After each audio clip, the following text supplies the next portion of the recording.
Die godsdienstgees. Hoe lyk hy? Hoe ruik hy? Wat maak hy? Wie is hy? En dan, die belangrikste vraag, hoe kom ek vry? Hierdie lering is aan jou gebring deur Deidre, wat voorheen Deborah was, Pieterse van Ignited in Christ Suid-Afrika, 13 April 2026. Die konteks van hierdie lering is as volg.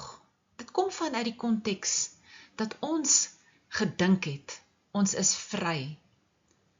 Spesifiek vry van die godsdiens, gees. Want ons het uit die tradisionele kerke, in my geval spesifiek die NG Kerk, na die charismatiese kerke toe oorgekom. Daarna uit die charismatiese kerk en net in persoonlike bediening. Ons het die babadoop verloon en bely. En dan is ons gedoop deur wat ons toe gedink het, die waarheid is. Ons is gedoop as gelowiges, deur volle onderdompeling in water. Het ons toe vrygekom van religion of godsdiens? Allermins. Ons het bloot vanuit die pan in die vuur gespring.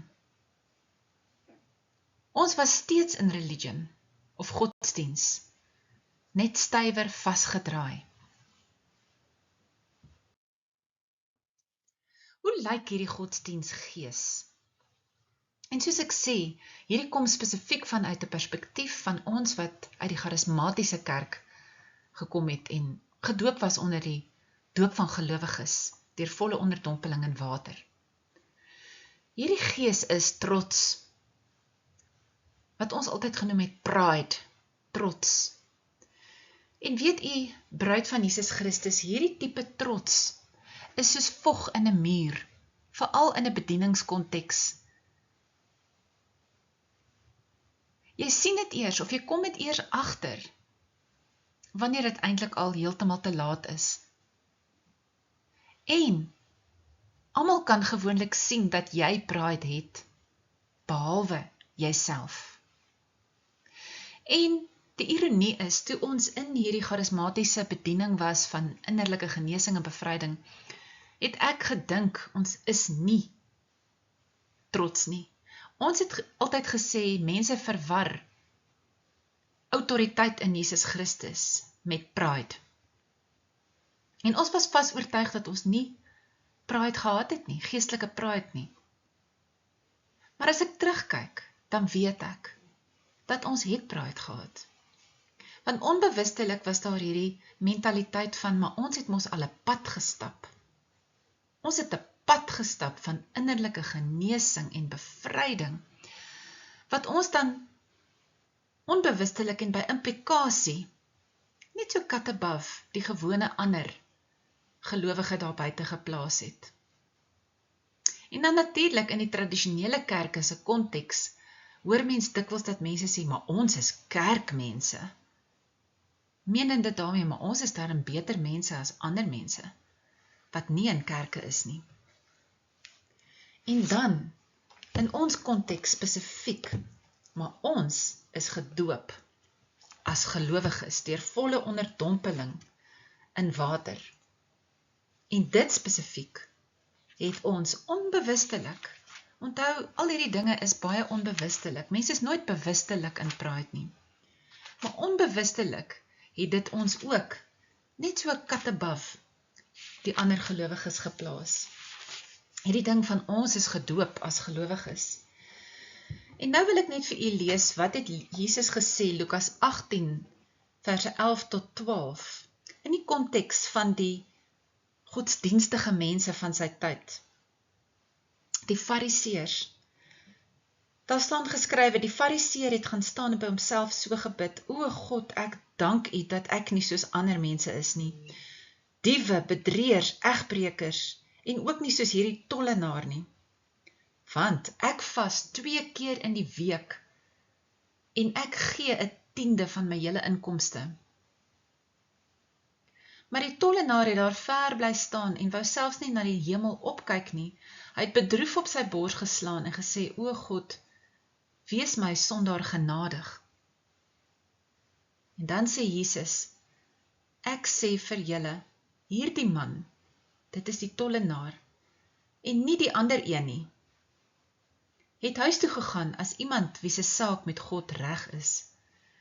Elkeen wat hoogmoedig is, sal verneder word, en hy wat nederig is, sal verhoog word.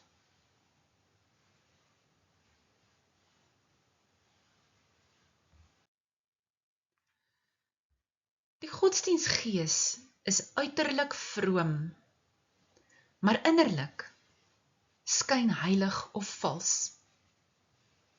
Kom ons lees weer wat het Jesus gesê, Matteus 23 vers 27. Elende wag vir julle, skrifgeleerdes en fariseërs, huigelaars. Huigelaars beteken, julle skyn heilig is. Julle is soos wit geverfde grafte, wat van buite mooi lyk, maar daar binne vol doodsbene en allerhande onsuiverheid is. So is julle ook. Van buite lyk julle vir die mense vroom, maar van binne is julle vol huigelary en minagting van die wet. En daarmee het Jesus natuurlik bedoel minagting van sy volmaakte wil, en dit is die liefde.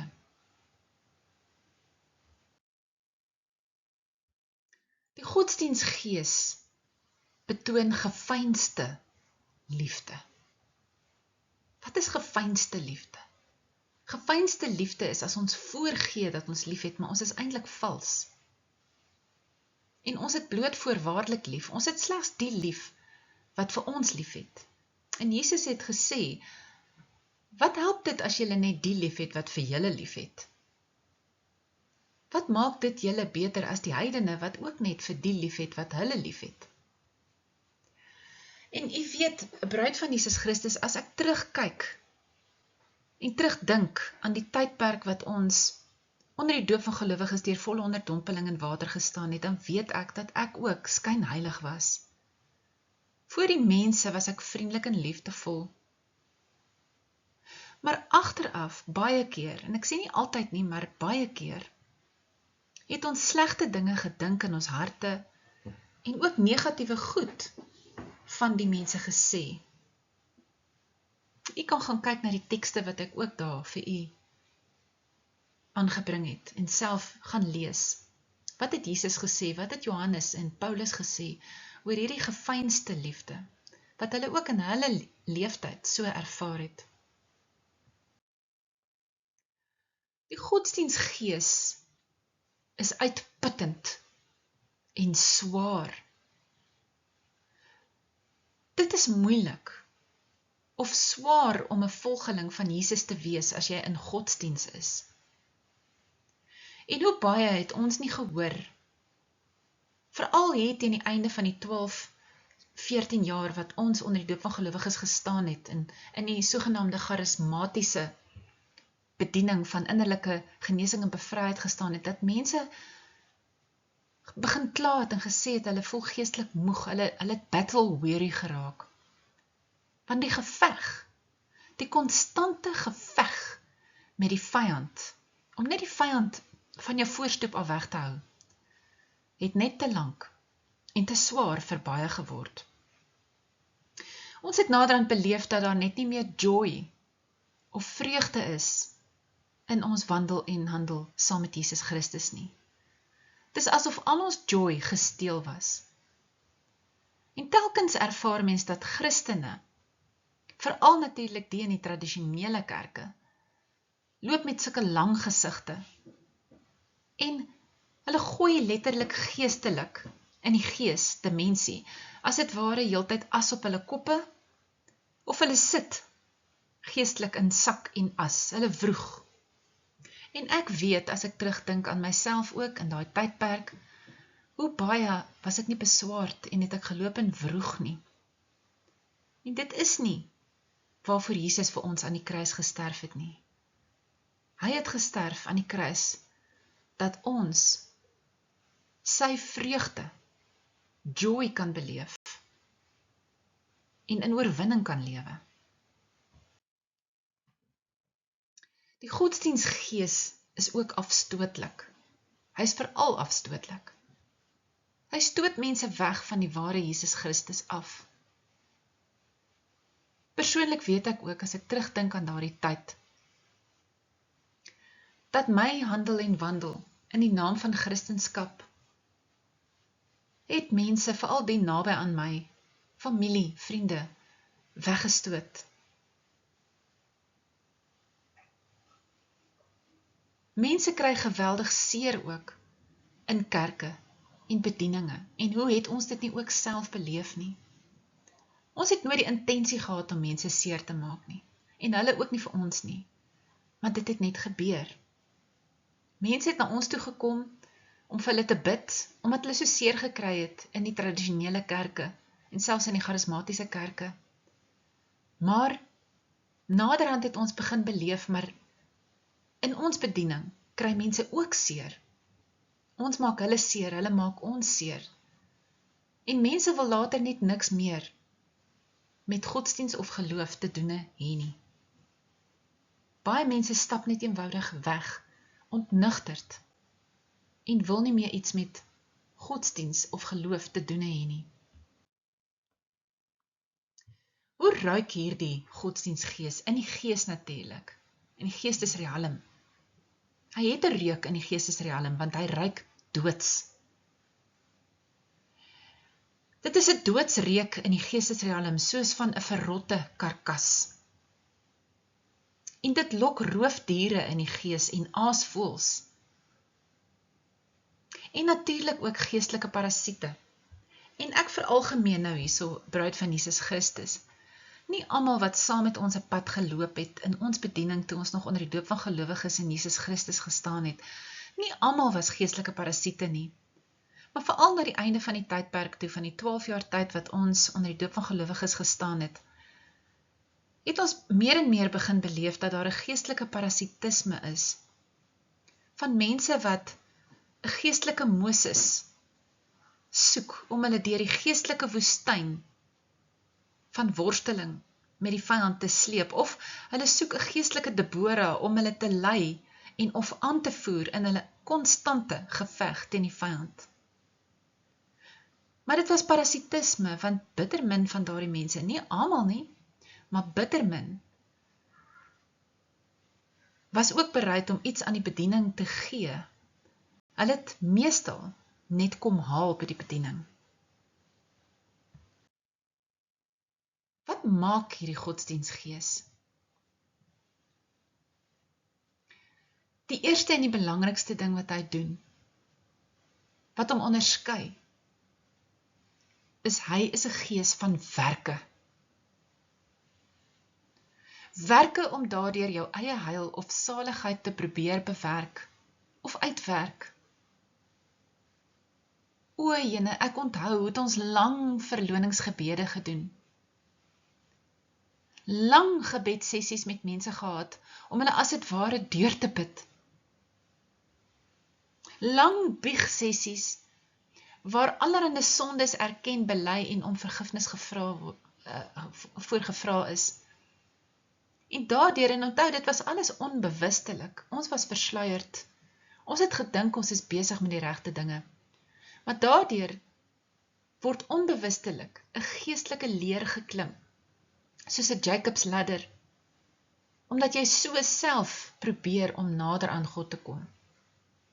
En nou sal daar die wees wat na hierdie lering luister, wat dalk saam met ons in daai tyd was, en wat sal sê, ja, maar die verloningsgebede het gehelp, en ons het vrygekom van 'n klomp goed, en aan ons sessies wat ons gehad het, en van al die repentance, soos ons het noem, wat ons gedoen het, dit het vrugte afgewerp, en ons kon sien dat ons wel vrygekom het op sekere vlakke. En dis die waarheid. Maar dis as gevolg van die dualisme. Omdat ons nog met een voet binne in die vyand gestaan het en met die ander vyand in Jesus Christus, moes ons hierdie, ek wil amper sê, warfare die heeltyd doen. Net om die vyand van ons voorstoep af weg te hou. Maar dit het ons nie op 'n blywende plek van blywende vrede en vryheid gebring nie. Ons was besig om 'n Jacob's ladder te klim, hoër en hoër om nader en nader aan Jesus te kan kom. Ons het dit genoem 'n proses van heiligmaking. Maar ons het vergeet dat Jesus ons reeds deur sy voltooide werk aan die kruis reeds heilig gemaak het. Die godsdienstgees is ook doenig, heeltyd, met rituele en sakramente. Jy moet iets doen om by te voeg by die voltooide werk wat Jesus vir jou aan die kruis gedoen het. Ons moet onthou dat Jesus uitgeroep het, it is finished, of dit is volbring. Anders gestel, wat Jesus gedoen het en die krag van sy bloed aan die kruis gestort, was net nie genoeg nie. Ek moes iets self doen om die voordeel daarvan te kan verkry. Byvoorbeeld die babadoop, die sakramente in die kerke, die babadoop, die nagmaal. En dan, in ons geval, tydens die 12 jaar van innerlike genesing en bevrydingsbediening, die doop van gelowiges deur volle onderdompeling. Alles werke om op daardie manier ons saligheid te probeer verdien. Die godsdienstgees hou ook spesifieke dae en feeste. Byvoorbeeld, die Sabbat van die Jode op 'n Saterdag. Baie Christene glo dat hulle op die Saterdag, soos die Jode, hulle Sabbat moet hou. Die in die tradisionele kerke, afgestam van die Rooms-Katolieke kerk, glo dat Sondag 'n heilige dag is, waaraan nie gewerk of iets gedoen behoort te word nie. Die fees van Kersfees, Paasfees, die Joodse feeste, en so kan ons aangaan en aangaan. Al hierdie spesifieke dae en feeste, is die oorgelewerde gebruike van mense wat stam uit heidendom, waarby ingesluit is die Judaïsme van die Jode. En dit is dus die oorgelewerde gebruike van mense. Alles word onbewustelik gedoen in 'n poging, sonder dat ons daarvan bewus is. Onthou, ek sê onderbewustelik, in 'n poging om nader aan God te kom. Hierdie is 'n belangrike een. Die godsdienstgees, en ek besef dit nou eers as ek terugkyk, die Heilige Gees het dit so vir my geopenbaar, dat ek uiters, as Deborah was ek uiters veroordelend, foutsoekend, krities en accusing, beskuldigend. En ons het dit natuurlik ook so ervaar dat medegelowiges ook na ons toe sou kom met 'n duidelike accusing spirit, wat ons geëien het as die spirit of Jezebel, wat accusing was, beskuldigend, maar ons het dieselfde gedoen. Ek onthou nog hoe ons sou sit en gesels en sê, maar daai een se probleem is dit, en hierdie een se probleem is dat, hierdie een het 'n Jezebel gees, daai een het 'n gees van last, daai een het dit, daai een het dat. Ons kon almal label en sê presies wat is fout met almal. En dit is maar deel van hierdie vesting van pride of trots. Die bruid van Jesus Christus, die hartseer daarvan is, dit het ons verhinder om die mooi in ander mense raak te sien. Daai beeld van God waarna hulle geskape is, die beeld van Jesus in hulle, en om daarop te fokus. In steede daarvan het ons net gefokus op die vyand en op die demone en op die bindinge, en dit het ons verhinder om hulle werklik te kan agape, lief te hê, soos Jesus lief het. En dit het natuurlik ook ons verhoudinge met daardie mense telkens en keer op keer versuur en of vernietig. En wat het Jesus gesê oor hierdie kritiese gees? Hy het gesê, voordat jy die splinter uit die oog van jou broer wil probeer uithaal, gaan haal maar eers die balk uit jou eie oog. Wat maak die godsdienstgees nog? Hy isoleer mense.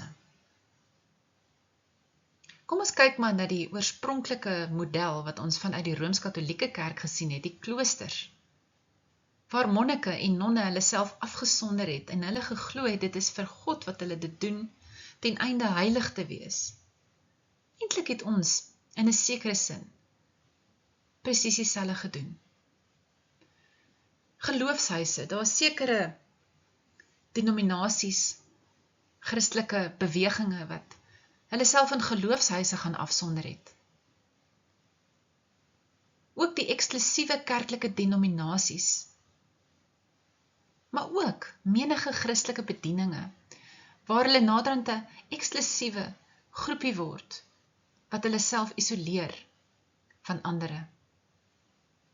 En ek onthou dat die mense wat ons bedien het in ons bediening van innerlike genesing en bevryding, het omtrent almal gekla dat hulle geïsoleerd voel, alleen, nie vriende nie, verwyderd van hulle familie, alleen, geïsoleerd. En dit is duidelik 'n strategie van die vyand, van hierdie godsdienstgees, om die lig van Jesus Christus, wat ons almal draers van is, onder 'n maatemmer te plaas.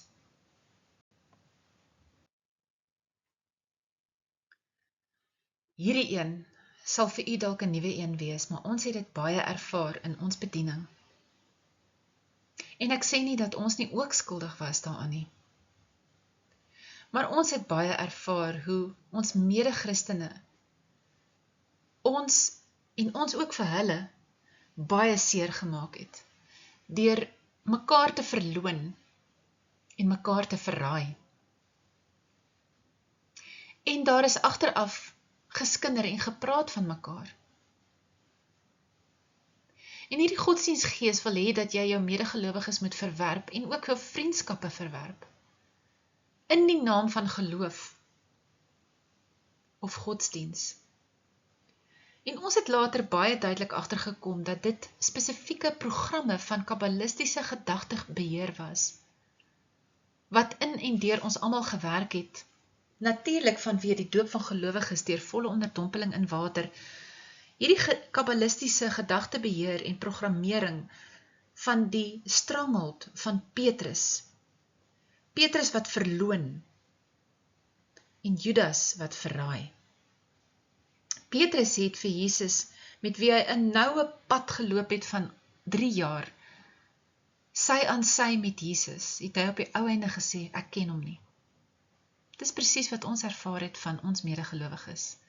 Mense wat lank met ons 'n pad geloop het, van wie ons kon sê, dit is ons broers en susters in Jesus Christus, wat jou net in die kwessie van 24 uur, ewe skielik blok op hulle fone, en wegdraai van jou af.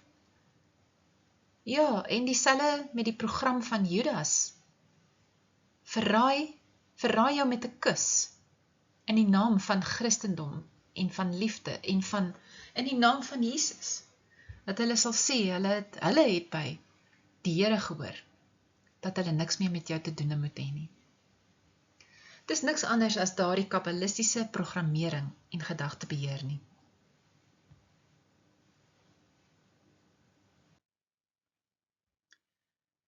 Die godsdienstgees hou van hierdie ding van warriors. Ons het gedink, ons moet warriors wees vir Jesus. En warfare is die ding wat ons moet doen. 24/7. Maar dit is daai Knights Templars ding. Dit kom in ook deur die doop van gelowiges, deur volle onderdompeling in water, deurdat jy eintlik geïnisieer is in die vyand en jy dit nie besef nie. Word jy hierdie warrior vir Jesus en jy moet veg teen die vyand. Maar bruid van Jesus Christus, ons het vergeet dat Jesus die geveg vir ons reeds aan die kruis klaar oorwin het. Wat is daar dan nog om te veg? Behalwe natuurlik as jy in dualisme is, nee, en jy staan nog met een voet in die vyand, dan moet jy as dit ware bou met die een hand, die troffel in een hand en die swaard in die ander hand, want jy moet die vyand nog van jou voorstoep af weghou. Maar as ons uit dualisme kom en ons staan net in die ware Jesus, eers dan, kan ons in Jesus se vrede ingaan. En ons hoef nie altyd met die vyand in 'n geveg of in 'n worsteling te wees nie, amper soos Jakob, wat met die engel, wat ons natuurlik weet, nie ons Jesus was nie, maar die vyand was, wat so moes worstel. Hierdie godsdienstige gelowiges gaan net nooit in die rus van God in nie.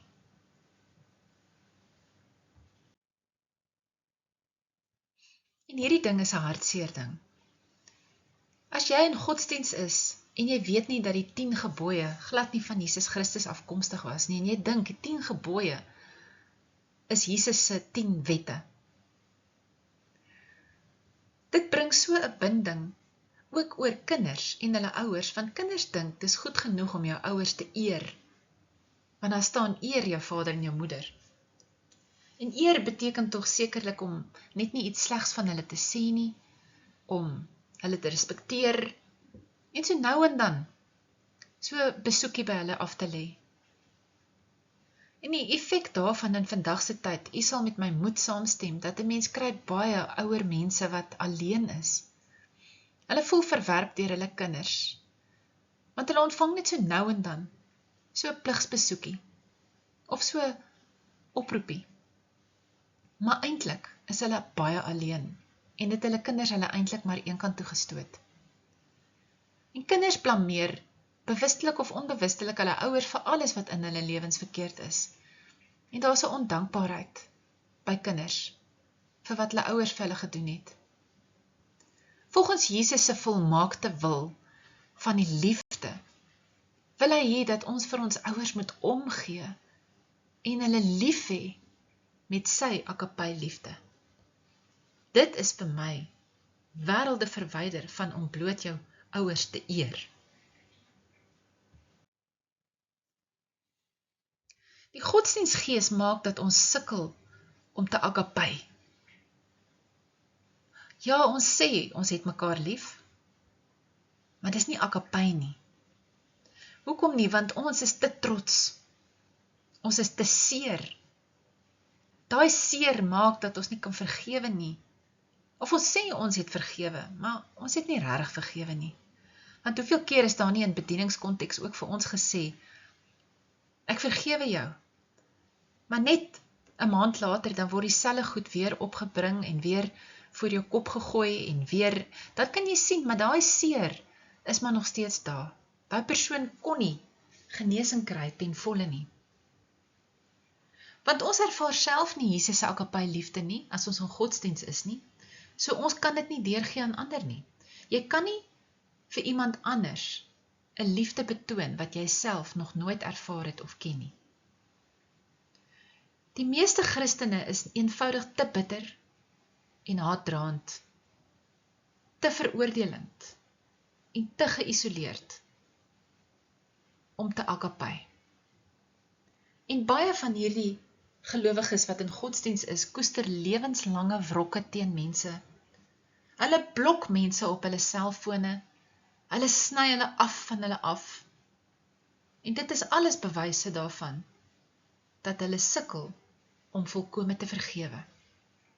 En ons het altyd in die bedieningskonteks, het ons gesê, nee, maar ons moet onsself beskerm, daarom moet ons geestelike heininge oprig, en ons moet sielsbande afknip, en ons moet mense van ons afsny.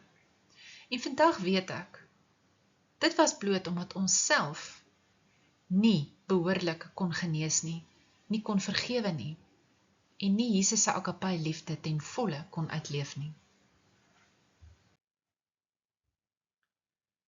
Hierdie godsdiensgees maak ook dat jy nooit goed genoeg voel nie. Jy voel nie goed genoeg vir jouself nie. Jy sukkel om jouself te aanvaar en lief te hê. Jy voel nie goed genoeg vir ander mense nie. En veral voel jy nie goed genoeg vir God nie. Hoeveel keer het ons nie in die bediening gekry dat mense kom vir sessies en dan sê hulle voel nie waardig nie, hulle weet nie hoe dat Jesus hulle kan lief hê nie, hulle weet nie, hulle is nie seker of Jesus se bloed vir hulle aan die kruis betaal het nie, want hulle voel nie waardig nie. Hulle kan eenvoudig nie glo dat hulle waardig genoeg is dat Jesus vir hulle kon betaal met sy bloed nie. Daarom voel baie van hulle moet nog iets addisioneels doen om sy liefde en vergifnis te verdien. En in retrospek weet ek dat destyds toe ek gedoop is as gelowige, deur volle onderdompeling in water, was ek ook op 'n plek van uiterste onwaardigheid. Ek kon nie glo dat Jesus my sou kon lief hê nie. Ek kon nie glo dat sy liefde ook vir my aan die kruis betaal het nie, omdat ek so 'n mislukking gevoel het, omdat ek so onwaardig gevoel het, en so in selfverwerping was. En dit is hoekom die vyand daai snaar kon trek, en vir my die leuen bring van, ja, maar as jy gedoop word as gelowige deur volle onderdompeling in water, dan sal jy goed genoeg wees. Dan sal jy alles kan beerwe, wat Jesus vir jou aan die kruis gedoen het. En dan die ander ding is, wat ons baie in die bediening ook beleef het, is dat mense voor ons sou kom sit in 'n sessie, en as jy vir hulle vra, is jy gered, weet jy, is jy seker dat jy gered is, dan kom die antwoord nee. Nee, ek is nie seker nie. En dit is hierdie godsdienstgees, want hy skep dualisme in jou, van jy hoor en jy weet dat Jesus vir jou gesterf het aan die kruis, en dat hy jou redding so vir jou gekoop het met sy bloed, maar jy kan dit eenvoudig net nie jou eie maak nie. Jy sukkel om dit ten volle te vat.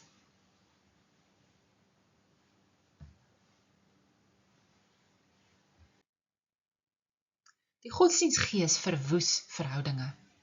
Ek het dit in my eie lewe persoonlik ervaar. Verhoudinge in gesins- en familieverband. Kosbare verhoudinge wat verwoes is. Vriendskappe wat verwoes is.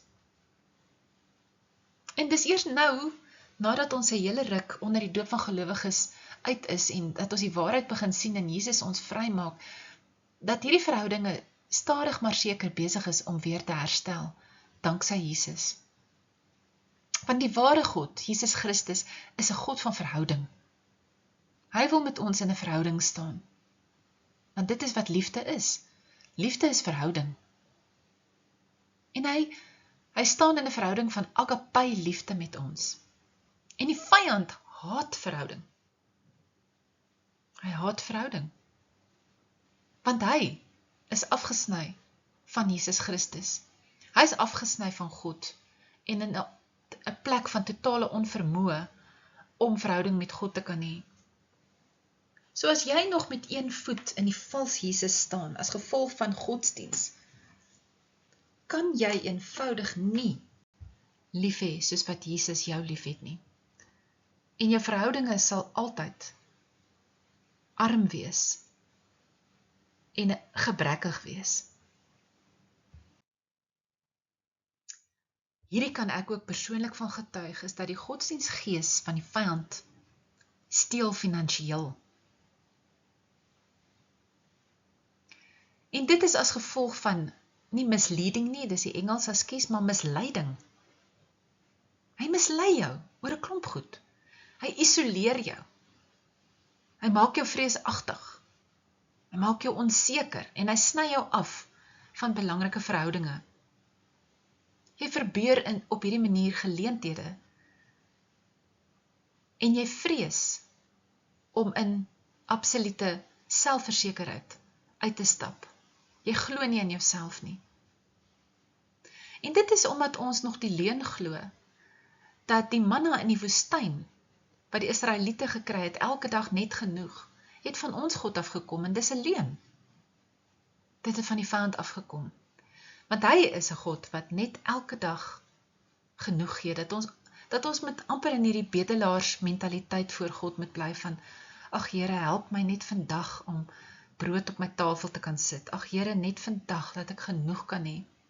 Nee, ons God is 'n God van oorvloed. Hy het gesê, hy bring ons die lewe en dit in oorvloed.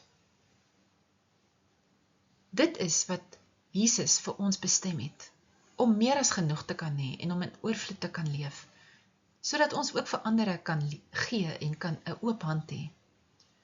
Nou hierdie poverty mindset, ons het dit altyd 'n poverty mindset genoem, kry ons by baie Christene en mense wat sogenaamde kerkmense is. En baie mense glo foutiewelik, en op 'n manier het ek het ook foutiewelik geglo, dat 'n mens noodwendig alles moet prysgee en arm wees. ten einde Jesus, en jy kan sien dat ek daar die klein lettertjie Jesus, dis die vals Jesus, ten einde Jesus werklik te kan dien en eer. Die ware Jesus gaan nooit van jou verwag om in armoede te wees ter wille van hom nie. Nee, hy sal altyd vir jou genoeg voorsien en in baie gevalle ook meer as genoeg, want hy is 'n God van oorvloed. Die godsdienstgees verhoed blywende, en u sal sien ek het die blywende onderstreep, blywende innerlike genesing en bevryding. Want baie van die mense wat saam met ons 'n pad van 12 jaar gestap het in ons bediening, sal getuig, en ek ook, dat daar wel genesing gekom het en ons wel bevryding ervaar het. Maar bruid van Jesus Christus, ek sê nou vir u, die mense het gesukkel om daai innerlike genesing en vryheid te behou. Want ons het gebid en Jesus het gekom en genees en bevry.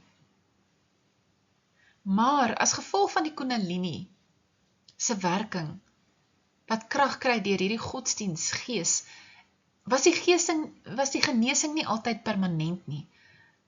En dit is vanweer die kabbalistiese heksery, die dualisme, want die vyand sou maar net kom en weer demoniese sielskopieë inplaas, nog DID's skep, en baie keer hardloop daar programme in die mense, deur die kabbalistiese heksery, wat hulle maar net blootstel aan nog trauma en seer, sodat hulle op die ou einde, en dit was so in gevalle waar mense weer gegaan het en deure oopgemaak het. As jy daarna gaan, na 'n sessie van bevryding en innerlike genesing, en jy gaan maak weer 'n geestelike deur oop vir die vyand, eindig jy op baie slegter as voor jy begin het. En dit is as gevolg van daai geestelike reël wat Jesus gesê het, die bose gees gaan uit, swerf deur dorre streke, en dan bring hy 7 bose geeste wat nog slegter is as hy saam, en gaan weer terug na sy huis toe, en dan is die uiteinde van daardie mens baie slegter daarin toe. Die godsdienstgees bring ook verskille, konflik en verdeeldheid. En daarvan kan ons so getuig. Veral in die laaste, kom ek sê, 3-4 jaar van ons bediening in innerlike genesing en bevryding, was die interne konflik het later aan onuithoudbaar geword. En ons kan ook kyk as 'n voorbeeld, byvoorbeeld na die konstante gestryery in die tradisionele kerke, maar ook in baie charismatiese kerke. Ons dink byvoorbeeld aan die gereformeerde kerk, wat nou weer stry oor die rol van die vrou in die kerk, en spesifiek in die ampt van leraar en van ouderling en diaken. Daar is ook 'n stryery konstant nog oor die groot doop versus die klein doop. Party glo net in klein doop, ander glo net in groot doop, min wetende dat nie een van hulle reg is nie, en dat beide hierdie dope in water nie van ons Here Jesus Christus afkom nie. Daar is gereeld verskille en bakleierery in die meeste kerke en bedieninge, ook onder die leierskap. Die godsdienstgees bring verwarring, misleiding en verwarring. Verwarring oor wat is reg. En die beste voorbeeld wat ons hier kan uitlig, is byvoorbeeld die hele teologie rondom apartheid in Suid-Afrika, wat eers is daar vir almal gesê dat apartheid is reg in terme van die Bybel, en Bybelverse het dit ondersteun, dat nee, apartheid is reg. En daarna weer is dit uitgewys dat in terme van dieselfde Bybel apartheid verkeerd is. Die hele debat wat nog steeds voortgaan oor homoseksualisme, en mense sal vir jou skrifte uit die Bybel haal vir en teen, beide vir en teen homoseksualisme. En dis alles as gevolg van die dualisme in die Bybel, wat dit moeilik maak om regtig waar by die waarheid uit te kom, en dit bring verwarring.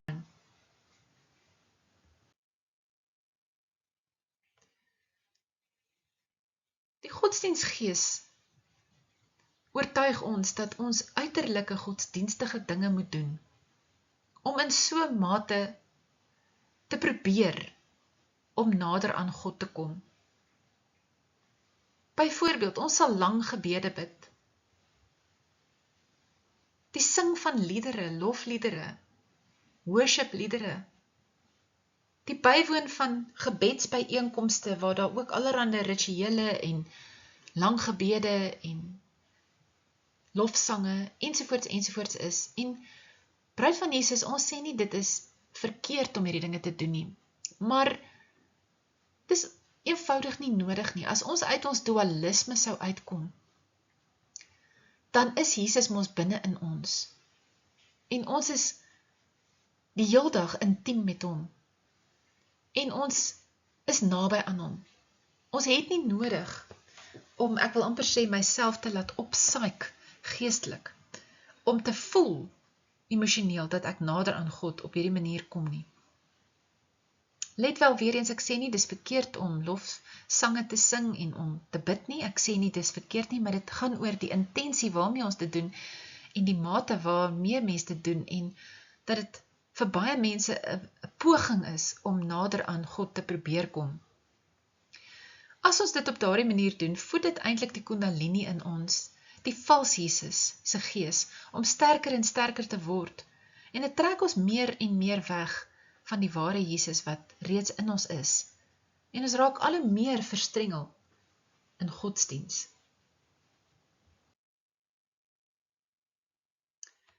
Die hartseer is dat hierdie godsdiensgees dryf mense en veral ons kinders, die volgende generasie, weg van die ware Jesus af. Want hulle kyk na ons, hulle kyk na die Christene en hulle sien al hierdie wrangvrugte waarvan ons nou net gepraat het.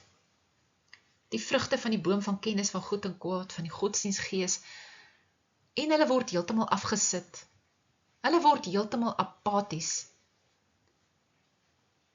Of selfs ateïsties.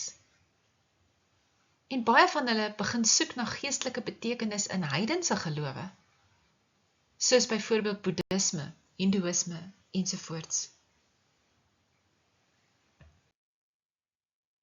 Hierdie godsdiensgees doen gedagtebeheer en programmering. Dis Kabbalah. En die doel daarvan is om die mensdom voor te berei vir die nuwe wêreldorde en die nuwe wêreldgodsdiens, wat natuurlik die New Age sal wees. Die New Age, in kern, is sy betekenis, glo maar net wat jy wil. Glo net wat jy wil. Moet net nie vir iemand anders sê wat hy glo is verkeerd nie, want daar is nie 'n absolute waarheid nie. Enige vorm van geestelikheid of spiritualisme is goed. En niemand kan vir 'n ander een sê, hy is verkeerd nie. So vat maar bietjie uit die boeddhiste, vat maar bietjie uit hindoeïsme, sit so 'n flavour van Christendom by, en daar het jy die New Age. En niks is verkeerd nie. En baie mense word mislei deur hierdie gedagtebeheer en programmering van die godsdiensgees, na of die Hebreëse wortelsbeweging, waar hulle al hoe meer soos die Jode word en al die Joodse feeste en gebruike weer begin nakom, of hulle word dan mislei na die New Age toe. Hierdie godsdiensgees maak dood. Op alle vlakke, dood en vernietiging. Mense se lewens val uitmekaar. En weet u wat, slegs verhouding met die ware Jesus Christus, as ons uit ons dualisme sou kom en uit dit waarmee die vyand ons so vasgebind het, slegs verhouding met die ware Jesus Christus bring lewe. Godsdiens stoot mense weg en jy eindig op alleen. Maar 'n opregte verhouding met die ware Jesus Christus trek mense na hom toe en ook na jou toe, want sy agape liefde is in jou. Wie is hierdie godsdiensgees as ons nou vir hom 'n naam moet gee? Dit is niks anders as die fariseergees wat ook in Jesus se tyd al reeds geopereer het nie. Die gees van Kabbalah. Oftewel die gees van die Antichrist, alias Kundalini, die slang, die gees van die vyand, Satan. Godsdiens is die sterkste binding van alle bindinge. Dit is 'n ystergordyn van kabbalistiese heksery. En die bewys daarvan is, gaan probeer maar net met iemand praat oor die feit, dat die doop van gelowiges deur volle onderdompeling in water nie van Jesus Christus afkomstig is nie, dan sien jy hoe kom daai ystergordyn af, en hoe word jy absoluut geblok, en gaan daai persoon se geestelike oë en ore toe.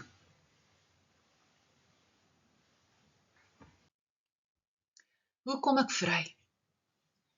Bruid van Jesus, die pad na vryheid in Jesus Christus is so eenvoudig.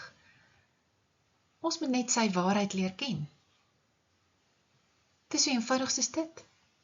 Jesus het gesê, ek is die weg, die waarheid en die lewe. Niemand kom na die Vader, dit wil sê die ware God toe, behalwe deur my nie. Hy het ook gesê, julle sal die waarheid ken, en die waarheid gaan julle vrymaak. Wow! Wil jy vir my sê, ek hoef nie deur lang verloningsgebede te worstel nie, ek hoef nie te gaan vir lang sessies van innerlike bevryding en genesing nie, ek kan maar net in Jesus se waarheid inkom en die ware Jesus Christus leer ken, en ek sal vrykom. My antwoord aan jou is ja. Jesus is die waarheid, en hy maak vry.